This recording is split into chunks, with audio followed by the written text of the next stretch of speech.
jiruun natti hin tolu ana barsiin alaa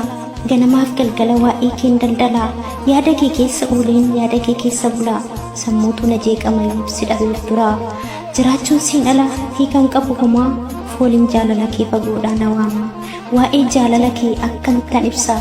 jiruun koo si taate akkan godheen obsaa situ seeni onnee koo akka waraana xiyyaa yaanni kee na maraachee oofee na baasuuf biyyaa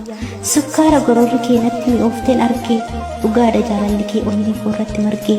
funyoo dheereffatee yaanni kee na harkisee si of biraa dhabuun na jeeqe na rakkisee waraanteetu na seentee akkuma qaramilmoo jaalalli nan siif qabuun caala haadha filmuu situ hoogganee jira keessa koof idda dhiigaa si dhabnaan ooleen bulusuma barbaachaan fiigaa sagandiif sirraa siqnaan an waa'ee kee yaada